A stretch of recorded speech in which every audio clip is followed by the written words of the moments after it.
Hello students, आज हम inorganic chemistry का एक चैप्टर शुरू कर रहे हैं, पी ब्लॉक पार्ट 2। ये आपके क्लास 12th में आता है और पार्ट 1 क्लास 11th का है।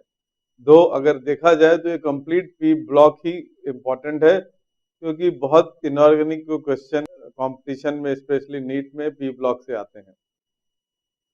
तो चलिए हम स्टार्ट करते हैं, फिर डे 1 स्टार्ट करते हैं। तो पहले पी ब्लॉक एलिमेंट्स एक क्विक रिवीजन जो हमने लास्ट टाइम भी किया था कि ग्रुप 13 to 18 पी ब्लॉक होता है। ठीक है, जनरल कॉन्फ़िगरेशन इनकी NH2 NP1 to 6 है, केवल हीलियम की डिफरेंट होती है। इनको हम रिप्रेजेंटेटिव एलिमेंट्स बोलते हैं, किसको? एस और पी ब्लॉक को मिला के, क्योंकि इसमें सारे elements metalloids, non metals, metals सब होते हैं। तो एस और पी ब्लॉक को मिला के रिप्रेजेंटेटिव एलिमेंट्स बोला जाता है। याद रखिए, डी और एफ में केवल मेटल्स होते हैं। अब नॉन मेटल्स एंड मेटलॉइड्स केवल पी ब्लॉक में ही होते हैं। Non metal oxides are acidic, जबकि कभी कभी न्यूट्रल भी होती हैं। Metal oxides are basics and metalloid oxides are always हरदम एम्फोटेरिक होती है। एसिडिक ऑक्साइड्स क्या होती है? जो नॉन मेटल होते हैं, मतलब सल्फर डाइऑक्साइड है, वाटर के साथ मिलके एसिड बना रहा है, तो ये सल्फर इज नॉन मेटल हो गया। बेसिक ऑक्साइड्स जनरली बेसिक होती हैं। Na2O को वाटर के साथ मिलाएंगे तो NaOH, K2O को करेंगे तो KOH बन जाएगा। कैल्शियम ऑक्साइड तो ये भी बन जाएगा। और एम्फोटेरिक ऑक्साइड्स क्या होती हैं? जो दोनों एसिडिक और बेसिक दिखाती हैं। इसमें एल्युमिनियम का ये एग्जांपल है। एल्युमिनियम HCl से रिएक्ट करता है, AlCl3 बनाता है। एल्युमिनियम NaOH से करता है तो Na3AlOH6 बनाता है। तो ये एल्युमिनियम का एम्फोटेरिक नेचर इन दोनों रिएक्शन से पता चलता है। न्यूट्रल ऑक्साइड्स होती हैं जो कि ना एसिडिक होती है ना basic. Example carbon monoxide, nitrogen monoxide and nitrogen 2 oxide. First member of P block हरदम डिफर करता है बाकियों से, ये हम लोग पहले भी कर चुके हैं। और पहला रीजन स्मॉल साइज, अपने से डबल और ट्रिपल बॉन्ड और अपने जैसे दूसरों से डबल और ट्रिपल बॉन्ड बनाता है, जिसको बोलते हैं P pi to P pi multiple bonds.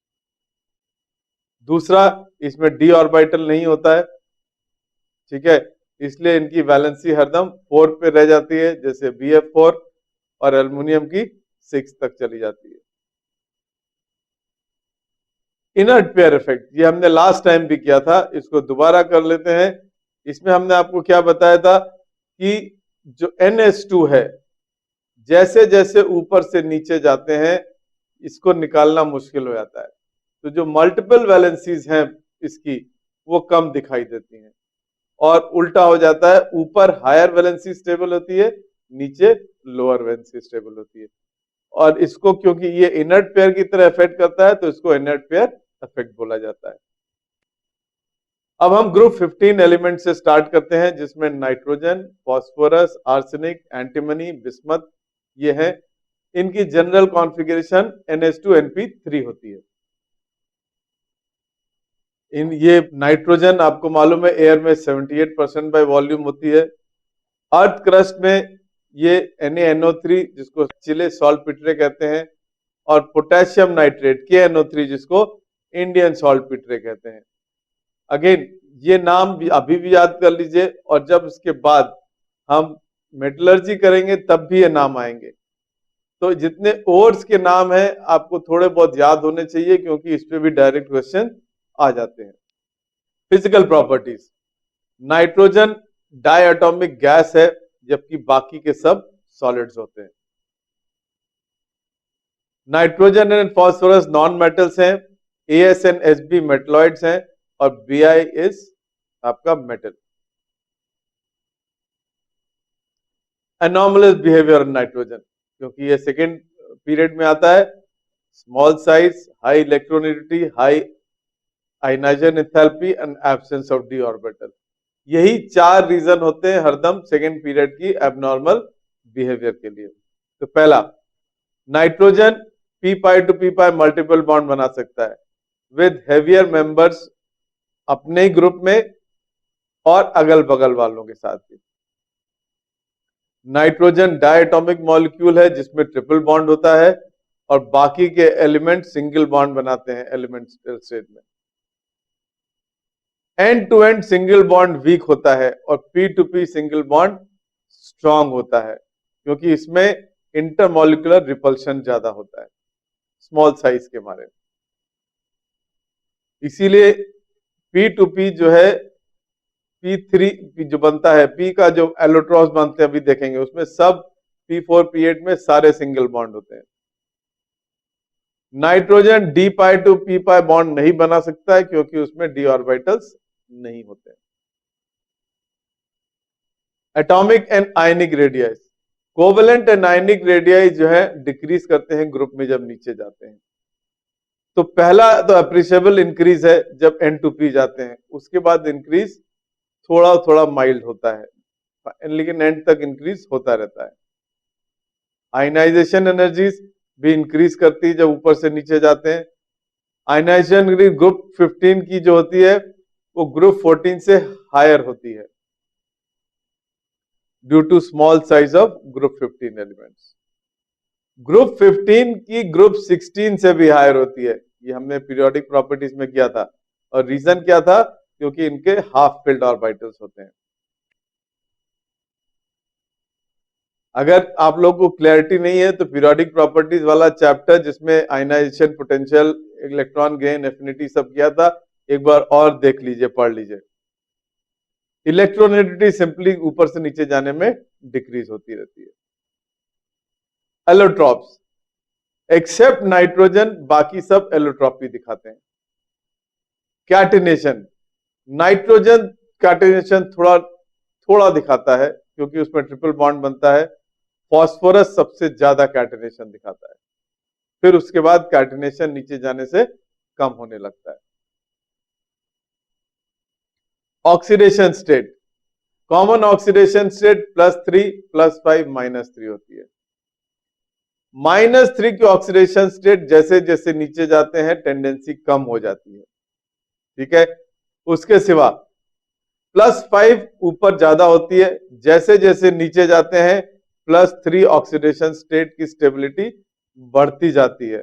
और फाइनली बिस्मथ में +3 ज्यादा स्टेबल होता है +5 से। Again reason is inert pair effect.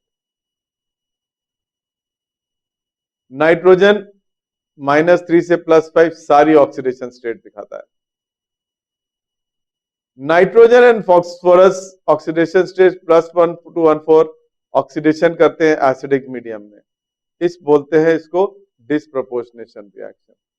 तो HNO2 will give HNO3 plus NO, तो यहां पे HNO2 डिस्प्रोपोर्शनेशन रिएक्शन दिखा रहा है। और ये +1 to +4 वाले ही दिखा सकते हैं, ध्यान रखिएगा।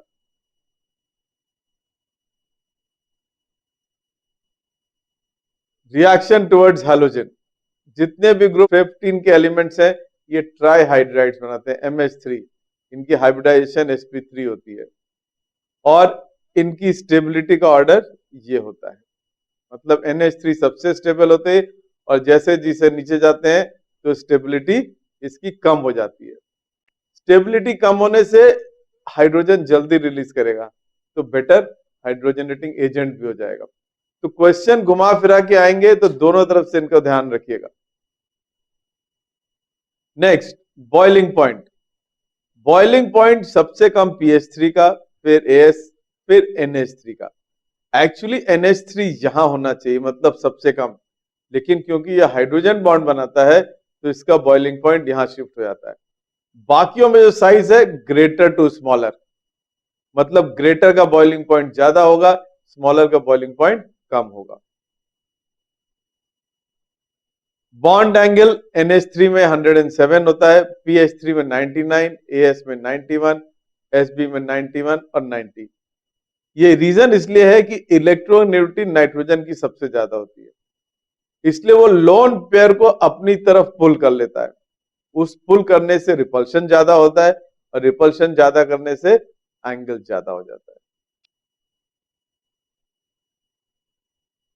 बेसिसिटी, बेसिसिटी का ये सिंपल ऑर्डर है, इस ऑर्डर में डिक्रीज होती रहती है, ये इस तरह से आएगा, क्योंकि जो लोन पेयर है वो नाइट्रोजन पे ज्यादा वर्क करता है और ज्यादा स्ट्रांग है, और जैसे जैसे नीचे जाएंगे क्योंकि इलेक्ट्रोनेगेटिविटी कम होती जा रही है तो इसलिए इसकी बेसिसिटी सबकी कम होती जाएगी।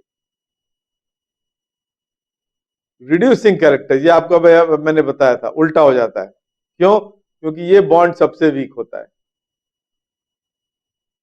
ये बॉन्ड सबसे स्ट्रांग होता है, तो ये हाइड्रोजन जल्दी रिलीज करेगा, ये हाइड्रोजन सबसे देर में रिलीज करेगा। बॉन्ड डिसोसिएशन थेरेपी हम लोग एक बार कर भी चुके हैं। अब आ गया reactivity towards oxygen. All group 15 elements जो है ट्राई ऑक्साइड बनाते हैं, M2O3 and penta oxide. Acidic character of oxide decrease करती है एंड बेसिसिटी इंक्रीज करती है जब हम ऊपर से नीचे जाते हैं। Because small size of nitrogen, it has a strong positive field in a very small area. इसलिए क्या करता है, ये इलेक्ट्रॉन्स को अट्रैक्ट करता है OH बॉन्ड से। जैसे जैसे हम नीचे जाते हैं बेसिसिटी इंक्रीज हो जाती है, एसिडिक कैरेक्टर कम हो जाता है। तो एसिडिक कैरेक्टर का ये ऑर्डर है, तो बेसिसिटी उसकी उल्टी हो जाएगी। ऑक्साइड्स की बात हो रही है केवल। Next, reactivity towards halogen. Group 15 elements try halides और पेंटा हैलाइड्स बनाते हैं। ट्राई हैलाइड्स में कोवेलेंट होते हैं और धीरे धीरे जैसे नीचे जाते हैं आयनिक की तरफ शिफ्ट हो जाते हैं।